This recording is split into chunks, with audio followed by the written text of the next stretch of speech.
Ya ayyuhalladzina amanu ittaqullaha haqqa tuqatih wa la tamutunna illa wa antum muslimun. Ibu dan bapak sekalian, alhamdulillah hari ini kita patut bersyukur kepada Allah Subhanahu wa taala karena masih bisa dipertemukan berwajah silaturahmi keluarga besar kelas 5B. Ya alhamdulillah selama perjalanan banyak sekali halangan dan rintangan, tapi di akhir kegiatan belajar kelas 5B insya Allah adalah hasil yang terbaik. Salam serta salam tidak pernah tersampaikan kepada Rasulullah SAW bagi kita semua, bagi Nabi Muhammad SAW serta keluarga dan sahabatnya, dan insya Allah kita yang tetap berada dalam milah beliau dalam keadaan istiqomah, tetap semangat melaksanakan apa-apa yang disuruhkan oleh beliau. Ibu dan bapak sekalian, kenapa hari ini saya minta ibu dan bapak hadir? Mungkin tidak biasa, dan karena ini adalah saya mereview sebuah kebiasaan. Jadi kegiatan ini tidak biasa, bahkan mungkin cukup jarang. Yang ada itu biasanya sekolah yang ada. Tapi karena saya mereview kebiasaan itu, maka saya melakukannya untuk lingkup kelas saya selanjutnya. Kemarin sudah saya lakukan kegiatan ini. Hari ini saya pembagian rapotnya diawali dengan parenting kelas. Jadi selama ini saya bersama murid mereview, tapi hari ini saya bersama orang tua murid mereview. Ya, kita sama-sama mereview. Jangan kita ada di rumah tapi kita sendiri tidak pernah direview, tidak pernah dilihat, tidak pernah menilik diri kita sendiri. Maka termasuk saya mungkin kalau dengan siswa-siswa merasa takut dengan saya, tapi hari ini bersama ibu dan bapak, silakan nanti ketika saya harus memperbaiki tentang saya dalam proses belajar mengajar atau mendidik anak ibu dan bapak, silakan. Ibu dan bapak sekalian, mungkin hari ini sengaja ya saya kasih judul menumbuhkan karakter positif pada anak. Ibu dan bapak sekalian, anak-anak itu bagi kita adalah biji. Jadi biji itu kalau kita tanam di tempat yang tandus, dia mungkin tidak akan tumbuh, gitu ya. Tidak akan berkembang, tidak akan menghasilkan apa-apa. Maka biji yang ibu miliki dititipkan kepada saya, ya kan? Nah, anak-anak ini biji. Ketika biji itu saya tanam, kemudian saya tanam dengan tanah yang subur, diberi nutrisi, diberi pupuk yang cukup, maka insya Allah dia akan tumbuh dengan subur, gitu ya. Nah, artinya apa? Artinya bahwa anak itu harus berada di tempat yang subur, harus berada di lingkungan yang subur, yang mendukung bagaimana dia tumbuh dengan baik. Nah, di mana tempatnya? Yang pertama adalah di rumah. Karena rumah adalah sekolah yang paling pertama. Rumah itu adalah sekolah utama. Setelah rumah, lingkungan. Perhatikan lingkungan kita. Apakah lingkungan kita mendukung untuk tumbuh subur bagi biji-biji kita atau tidak? Maka tidak jarang orang mencari tempat tinggal yang membuat nyaman anak-anaknya. Kemudian lingkungan yang berikutnya adalah sekolah. Nah, ibu dan bapak sudah menitipkan dengan saya selama kurang lebih 1 tahun, dan saya berusaha untuk yang terbaik. Itu.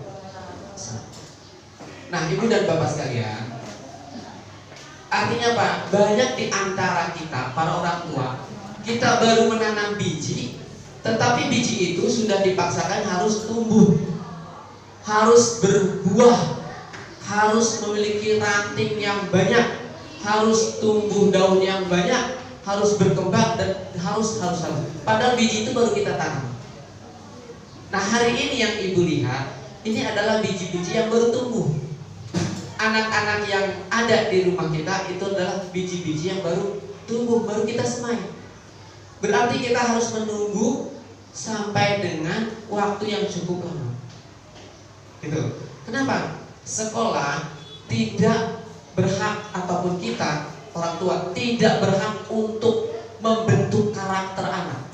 Gak ada hak kita untuk membentuk karakter. Tetapi apa? Kita punya di situ andil adalah hanya menumbuhkan, bukan membentuk. Kalau kita membentuk karakter, anggap saja anak kita seperti bonsai. Bonsai itu kita bentuk sesuai keinginan, betul? Bentuknya ingin indah, pengen bentuk daunnya yang seperti ini rimbun, itu bonsai. Cantik, betul. Bagus, betul. Tapi kerdil, itu bonsai. Kalau anak kita ibaratkan bonsai, dia akan tertekan. Bentuknya harus sesuai keinginan kita. Wadahnya juga tidak besar, kecil. Bagaimana dia mau tumbuh besar? Apa banyak pohon bonsai yang bisa berbuah? Tidak. Tapi perhatikan pohon-pohon yang tumbuh di tanah, biarkan dia tumbuh kemana rantingnya, maka dia akan menghasilkan buah. Yang kedua, tanaman yang tumbuh itu harus mendapat rangsangan. Ibu dan bapak, bahkan anak-anak pun pernah melakukan praktek IPA, menaruh biji di sebuah wadah, dikasih kapas, ya, kemudian tumbuh kacang hijau ya. Di tempatnya berbeda-beda. Yang satu dekat dengan cahaya, yang satu tidak diberi cahaya. Pernah gak kita mengamati bahwa yang diberikan cahaya dengan tidak diberikan cahaya akan sama tumbuhnya? Tidak. Tentu yang diberikan cahaya dia akan mencari cahaya. Dia akan mencari di mana cahaya. Artinya apa? Kita ini hanya diberi atau mempunyai hak sebagai perangsang. Karena matahari itu merangsang anak itu tumbuh besar. Nah, jadi hak kita di situ. Kalaulah hari ini, hari kemarin atau dan seterusnya ada fluktuasi naik turun dengan anak kita, itu normatif. Karena dia dalam proses tumbuh. Nah, proses itu yang harus kita jaga. Gitu. Oke, ibu dan bapak sekalian, apa yang diharapkan orang tua pada anak? Saya memperhatikan beberapa harapan-harapan, banyak sekali harapan yang ada pada orang tua. Intinya seperti ini, kurang lebih. Yang pertama, menjadi anak yang soleh, beriman, bertakwa kepada Tuhan. Di usia SD atau SMP biasanya mendapat nilai tertinggi dan mendapat peringkat teratas. Itu harapan pasti orang tua. Keinginan, betul? Betul ya? Betul. Kemudian nanti berkeluarga dan memiliki keturunan langsung, bisa lulus sekolah, kuliah dengan nilai terbaik. Betul? Betul. Ini kan harapan kita ya. Ya. Kita lanjut. Yang kedua, dengan menyekolahkan anak, Maka orang tua mempunyai harapan setelah anak lulus dari sekolah, mendapat pekerjaan yang layak, melanjutkan sekolah yang lebih tinggi daripada orang tuanya. Betul? Kalau udah pokoknya kamu mah jangan seperti bapak, kamu mah jangan seperti ibu, ibu mah sekolah cuma sampai sini, kamu mau harus seperti ini, gitu. Nah, menjadi pegawai negeri juga ada. Kemudian atau pegawai swasta mendapat kehidupan yang lebih layak. Ini harapan-harapan yang saya rampung seperti ini. Yang ketiga, setiap orang tua menginginkan anaknya mendapatkan yang terbaik untuk masa depannya. Betul, pasti. Dari tempat tinggal, pola makan, hingga tempat pendidikan. Nah, alasan yang mendasar kenapa orang tua menyekolahkan di sekolah yang bagus ada di antara kita. Gak usah jauh-jauh, ibu dan bapak pun di antara sekolah yang ada milihnya ke sini ya. Ya kan? Nah, kemudian ada juga yang bertaraf internasional karena ingin anaknya mendapatkan pendidikan yang lebih baik. Tarafnya internasional, punya uangnya banyak. Ini harapan. Ya, maka kita dapat kesimpulan bahwa dengan adanya harapan, seseorang bisa selalu merasa bahagia, memiliki alasan untuk tetap berjuang mencapai apa yang sudah ditargetkan. Betul? Betul. Lalu ini harapan ini sangat penting untuk dimiliki oleh siapapun, tidak memandang umur sama sekali. Jadi semua itu pasti punya keinginan atau harapan. Yang ketiga, tidak heran sudah banyak orang tua yang memupukkan harapan pada anak-anaknya sejak kecil. Betul? Betul. Agar mereka bisa selalu termotivasi ketika beranjak dewasa. Ini kesimpulan bagaimana kita menginginkan. Kita lanjut ya. Lantas, ya, bolehkah kita, sebagai orang tua menggantungkan harapan pada anak? Boleh. Boleh? Boleh nggak? Jawabannya ya boleh. Tuh, boleh. Berharap boleh nggak? Boleh. Saya harapannya seperti ini, boleh. Gak ada yang nggak boleh. Boleh. Dengan memperhatikan hal-hal berikut. Tapinya ini yang harus diperhatikan oleh kita. Yang pertama, ya ini, menggantungkan harapan yang tinggi pada anak sebenarnya tidak apa-apa. Asal saya kasih biru, orang tua dapat membimbing mereka dalam mencapainya. Jangan diserahkan saja pada sekolah. Betul? Mau anaknya soleh dan soleha, bapak ibunya nggak soleh dan soleha. Mau anaknya rajin baca, bapak ibunya nggak rajin baca. Yang dilihat WA orang, setelah dilihat WA orang sakit hati. Ya Bu, ketika membuat status dagangan semua. Kemudian apa? Selain itu orang tua harus apa itu? Mengajarkan dan menuntut anak untuk bisa memanifestasi harapan. Jangan orang tua punya harapan gitu ya, harapannya tinggi selangit, tapi apa? Ya ini nggak bisa nuntun, nggak bisa ngajarin, nggak bisa kasih contoh. Nah, ini ya, saya selalu mengatakan, nah baca buku ya minimal 15 menit. Dan saya orang yang nggak bisa diem kalau nggak bisa baca. Saya kalau nggak ada buku, ya bacanya di gadget aja. Berikut ini, harapan yang terlalu tinggi akan membuat sang anak semakin mengalami demotivasi. Artinya apa? Ketika anak dihadapkan pada satu kegagalan karena takut mengecewakan orang tuanya, gak ada motivasi lagi untuk berkembang, gak ada lagi, mati dia. Karena harapan orang tuanya tinggi banget, keinginan orang tuanya muluk banget gitu. Nah, kamu nilainya kok segini? Saya selalu ketika mendapatkan apresiasi, saya selalu jempol, minimal jempol. Maka ketika saya bicara dengan para guru. Sekarang banyak kenapa guru itu pelit. Anak udah susah payah, daring, ngerjain tugas, gak diapresiasi, cuma dibaca, di-read doang, gak ada komentar apa-apa. Sakit hati. Jadi sekecil apapun yang dilakukan anak, beri dia apresiasi. Dan kesalahan sekecil apapun pada anak, jangan terlalu berlebihan ketika dia kita marahi. Jangan dimarahi. Lanjut. Ada yang saya mau kasih nih.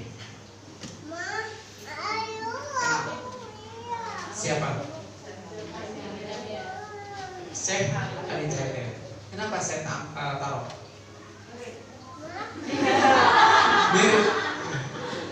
Syekh Ali Jabir. Kenapa?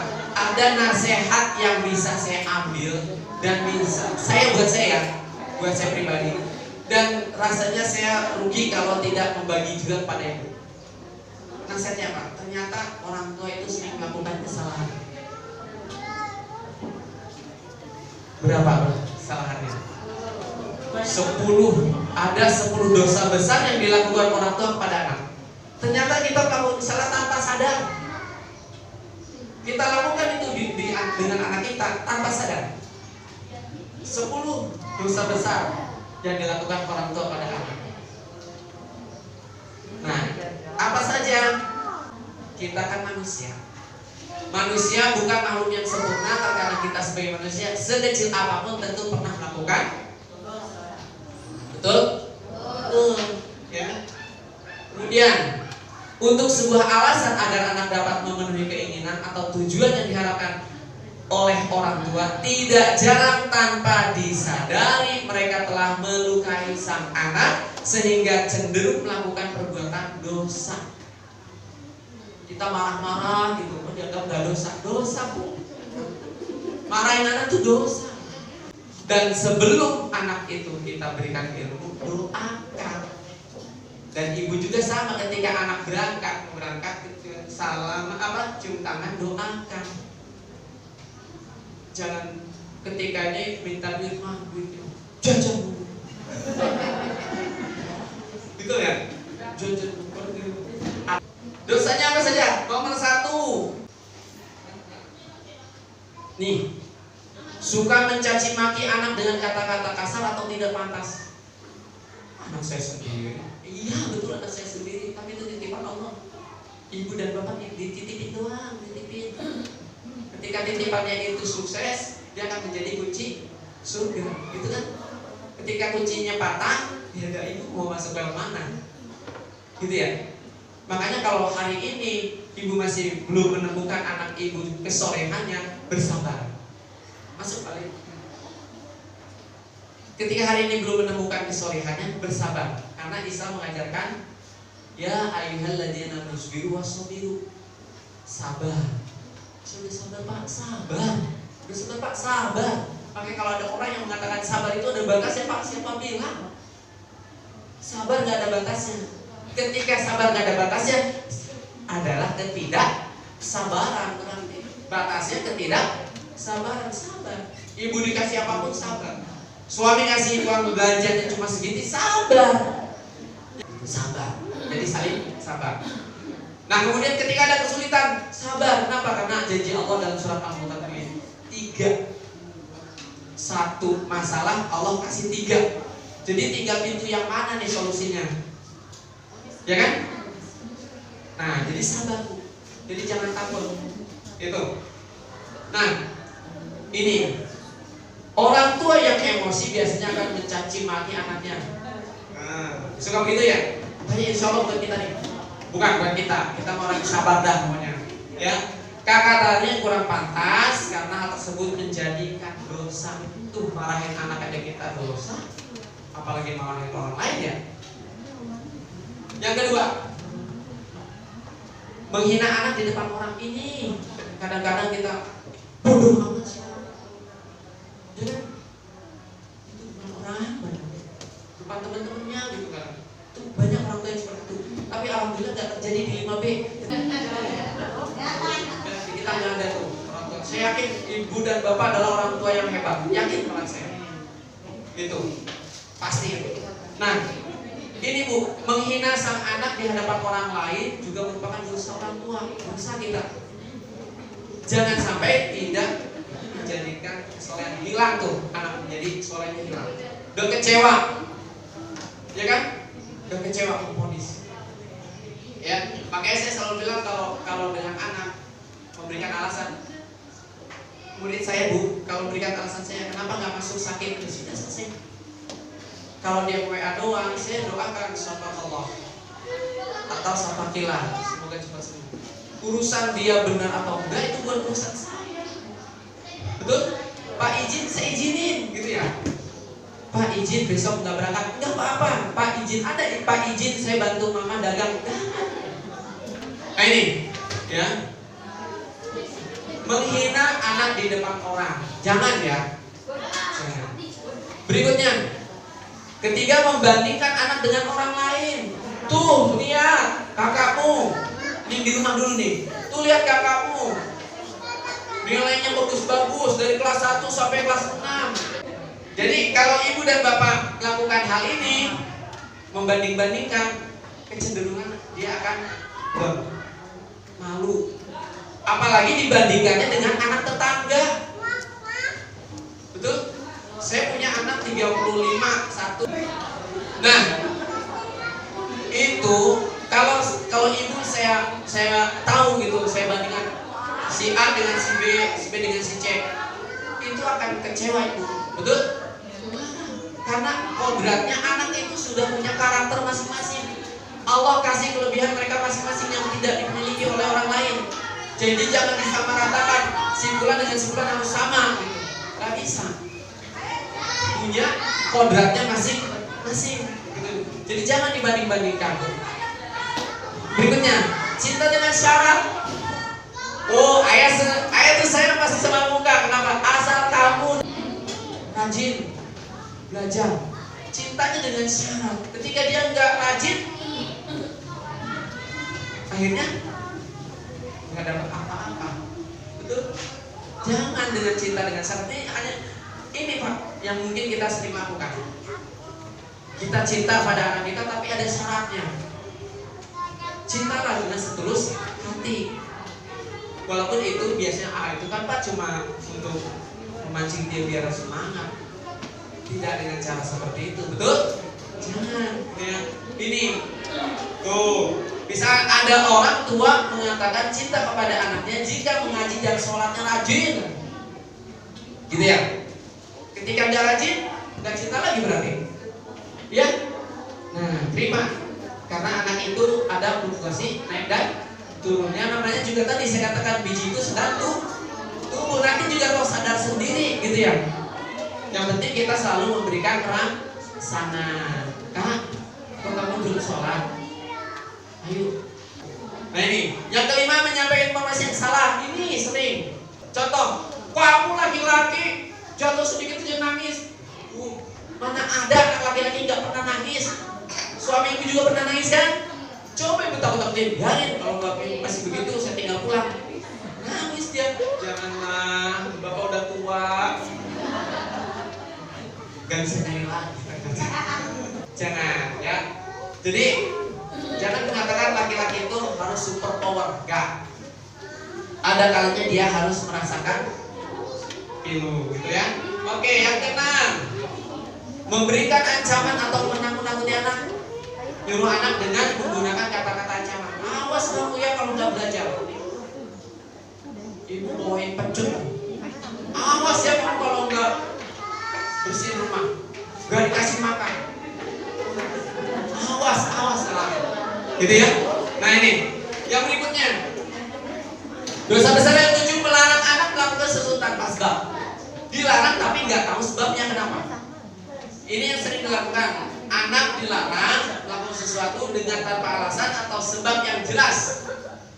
Harus kasih tahu kenapa. Jangan kita pakai teori orang lama, gitu kan ya. Jangan berdiri depan pintu, ya kan, pamali gitu. Padahal Bu Mali nggak pernah kenapa-napa. Pamali. Padahal mah nanti jauh dari rezeki, bukan jauh rezeki. Orang mau ngasih apa-apa, saya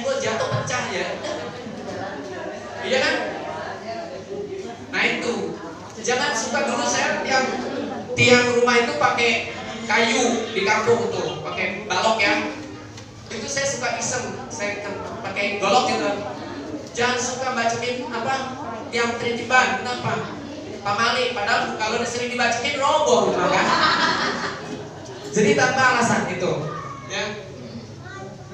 Kemudian ini yang kedelapan, menghancurkan kepercayaan anak terhadap dirinya sendiri. Ibu dan bapak mungkin telah menghancurkan kepercayaan. Misalnya orang tua mengatakan, menyesal saya melahirkan kamu. Kalau tahu dulu kamu begini, dari dalam perut udah ibu pencetin, udah pijit. Ibu, kalau tahu susah diatur dari bayi udah dibuang gitu. Ada yang begitu. Ini karena tingkat emosi. Padahal itu pun nggak ada ini. Tapi karena lisan kita menyampaikan, cenderung pada psikologi anak muncul dia kecenderungan. Ini bahaya. Dosa nggak? Dosa. Yang kesembilan, mendoakan anak yang buruk. Biarin kamu nanti. Ya kalau kamu gak taat sama ibu, kamu nanti bakal jadi presiden, nggak apa-apa gitu. Nah ini ya, mendoakan dengan hal yang buruk, doakan dengan hal yang baik. Apapun yang terjadi pada anak kita, doakan yang terbaik. Insya Allah diaminin. Yang ke-10, membuka aib anak di hadapan orang lain. Ini yang ke-10 yang sering kita lupa. Padahal anak itu, pada didikan kita, biji-biji kita, tumbuhan-tumbuhan kita. Tapi kita buka aib anak kita. Anak saya masuk ngopol masih padahal udah SMP. Anak saya masih disuapin. Aib itu. Walaupun tuh anak udah SMP masih disuapin, jangan diceritain ke tetangga. Itu si Raymond masih suka ngopol. Jangan tutupi aib anak. Lihat. Jadi ketika dia berada di lingkungannya, dia punya percaya diri, ya kan? Percaya diri, nggak malu dia bergaul. Tapi kalau disampaikan, giliran ngobrol, ngobrol kata siapa ngobrol? Kata mamamu. Iya, kemarin ngomong sama mama gua. Ya, ini 10 dosa besar yang harus kita hindari. Ibu dan bapak, ayo kita rubah mindset kita. Yang pertama, apa baca? Ayo baca.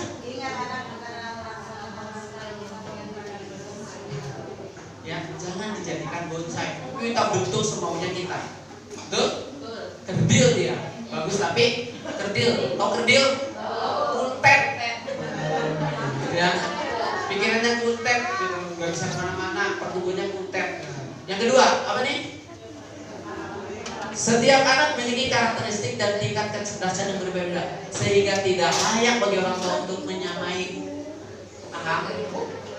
Nah, mulai hari ini dan seterusnya jangan tanya ranking. Makanya saya selalu bilang, Pak, ranking berapa? Enggak saya jawab gitu. Kasihan anak ibu ranking di olahraga, anak ibu ranking di matematika, anak ibu ranking di bahasa, anak ibu ranking di puisi, anak ibu ranking di seni, anak ibu ranking di menggambar. Anak itu punya karakter beda-beda, jangan disamain. Betul? Jangan, Bu.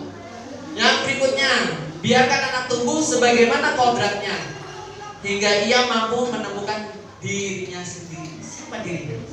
Biarkan dia mencari dirinya sendiri. Tadi kita tulisnya merangsang, ya, bukan untuk memaksa. Nah, jadilah lahan subur yang mampu menumbuhkan karakter etika dan karakter kinerja anak yang positif. Karakter dan juga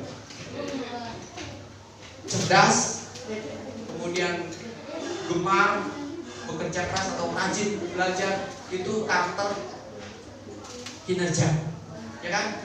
Semangat belajar, karakter kinerja. Terus karakter etikanya sopan, taat beribadah, gitu kan? Santun, kemudian mudah bergaul, ya kan? Nah, karakter kinerjanya bagus, rajin belajar, cerdas, tapi sombong, gitu kan? Karakter etikanya sombong, betul? Wah, semangat belajar, semangat bekerja, kemudian karakter etikanya culas, bahaya nggak? Cerdas, mampu mengolah, tapi ternyata bohong, ya kan? Nah ini, jadi karakter itu ada dua, ada karakter etika, ada karakter kinerja. Kita maunya dua-duanya, gitu ya. Semangat belajar, rajin bekerja, sopan pada orang tua, soleh ibadahnya, jadi seimbang. Mau yang mana? Yang jomplang pengen seimbang? Seimbang. Nah ini berarti kita tugasnya, gitu ya. Berikutnya, berusaha menjadi matahari yang selalu memberikan cahaya yang mampu merangsang pertumbuhan anak sesuai masanya. Masanya anak ya segitu. Jangan dipaksakan dia menjadi orang tua. Sesuai dengan masanya, pertumbuhannya. Bertahap, gitu aja. Nah, ada kalimat yang saya ambil dari siapa ini ya? Wah, alhamdulillahirabbil alamin. Ibu ternyata paham. Ini Ki Hajar Dewantara. Siapa Ki Hajar Dewantara? Nah, ada kalimat-kalimat yang saya perlu ambil. Yang pertama ini, anak-anak tumbuh sesuai kodratnya sendiri. Pendidik hanya dapat apa itu? Merawat dan menuntut tumbuhnya kodrat itu. Jujur Bu, anak murid saya ikhlas. Anak murid saya itu semua 5B ikhlas semua. Ketika saya tanyakan tugas yang mana menangkap, lupa Pak. Lupa. Terus apakah saya bilang enggak? Orang lupa, ya kan? Orang lupa biar anak saya juga suka lupa. Kenapa sih anak saya lupa nggak boleh gitu kan ya? Apa saya bilang, bohong enggak? Kalau saya kata bohong, besok dia bohong Bu. Makanya anak saya didik, Kak, jangan berkata bohong. Ketika kakak berkata bohong, kakak akan ketakutan menutupi kebohongan yang kemarin. Dengan apa? Kebohongan yang lebih besar. Saya ambil filosofi ini, kakak kalau di rumah punya panci bolong, apakah tambalannya itu sesuai dengan bolongnya atau lebih besar? Lebih besar. Maka kebohongan itu ditutup dengan kebohongan yang lebih besar. Kebohongan yang besar masih takut ketahuan juga, bohong lagi lebih besar. Jadi selama dia selalu berbohong, maka selalu memberikan kebohongan yang lebih besar. Maka itu yang saya tanamkan ke diri anak-anak saya, jangan berkata bohong. Saya selalu katakan, Kak, 1000 kali kakak berbohong, maka 1000 kali kakak akan meninggalkan keberhasilan. 1000 kali kakak beralasan, maka 1000 kali kakak akan meninggalkan kesuksesan. Itu yang saya katakan ke anak saya. Jadi kalau alasannya hanya untuk menghindar kesalahan, maka dia sudah meniti satu tangga untuk gagal. Itu saya tanamkan. Jadi saya nggak pernah, ya sudah lupa saja, gak bawa Pak, ya sudah besok dia bawa, walaupun baru dikerjain. Itu kan bohong kan? Kalau disodorin ke saya, kadang-kadang saya ingat, ayo kemarin belum, karena iya Pak lupa lagi. Ini yang berikutnya ini.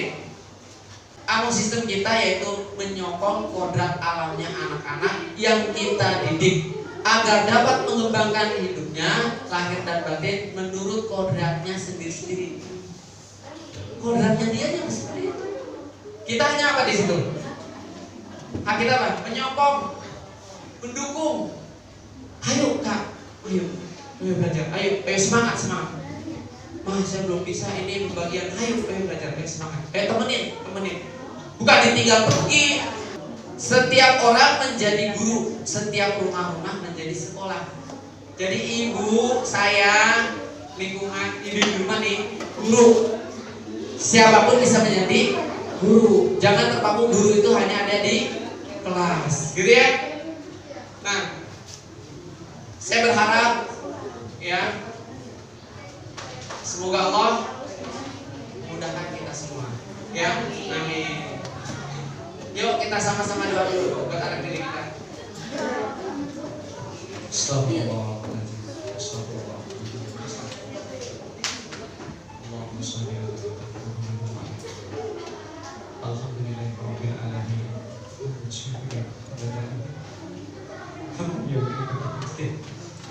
Ya Rabbana walakal hamdu walakal mulku walakal syukur kami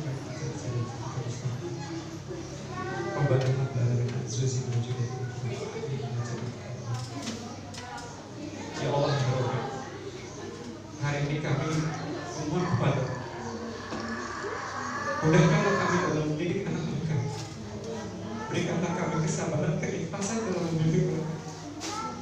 Ya Allah, kalau hari ini biji-biji itu tumbuh, biarkan ia tumbuh sebagaimana firman-Nya Allah. Kami titipkan anak-anak kami menjadi orang-orang yang soleh dan solehah. Kami titipkan anak-anak kami menjadi orang-orang yang sukses dunia dan akhirat.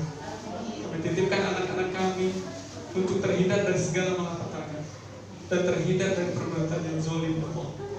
Ya Allah ya Rabbi, pada anak-anak kami titipkan bahwa dia adalah kunci surga kami, Allah. Mudahkan ya Allah. Rabbana atina fid dunya hasanah wa fil akhirati hasanah wa qina adzabannar. Subhana rabbika rabbil izzati amma yasifun wa salamun alal mursalin walhamdulillahi rabbil alamin.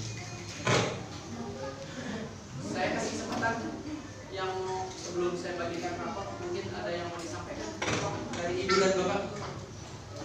Ada yang mau disampaikan, kritik ke saya atau apapun gak apa-apa.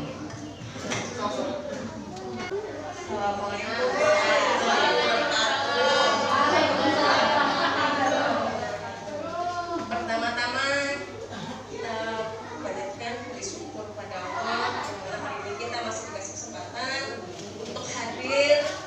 Kebetulan semuanya hadir di sini dengan ucapan alhamdulillah rabbil alamin. Yang kedua, saya juga berterima kasih pada orang tua, wali murid yang sudah hadir dan bekerja sama selama ini selama 1 tahun walaupun di tengah-tengah pandemi. Saya ucapkan terima kasih mewakili orang tua yang sudah berkecimpung di dalamnya. Yang ketiga, kami Pak mengucapkan banyak syukur alhamdulillah pada Pak Adam yang telah membimbing anak-anak kami, yang telah memberikan sebuah edukasi mungkin terkadang di luar materi yang membuat mereka lebih kreatif, yang membuat mereka lebih enjoy. Karena terbukti ya, karena anak-anak tuh walaupun libur, aku mau sekolah, kenapa? Enak sekolahnya. Itu yang membuat anak-anak merasa nyaman sama Adam. Dan kami mohon maaf apabila kami sebagai orang tua ada kekurangan, pasti ada kekurangan dalam mendidik anak kami. Mungkin dalam hal mengerjakan PR kita kurang terkontrol, kan gitu kan. Terkadang faktor anak yang mungkin tidak memberitahu kan gitu. Terkadang orang tua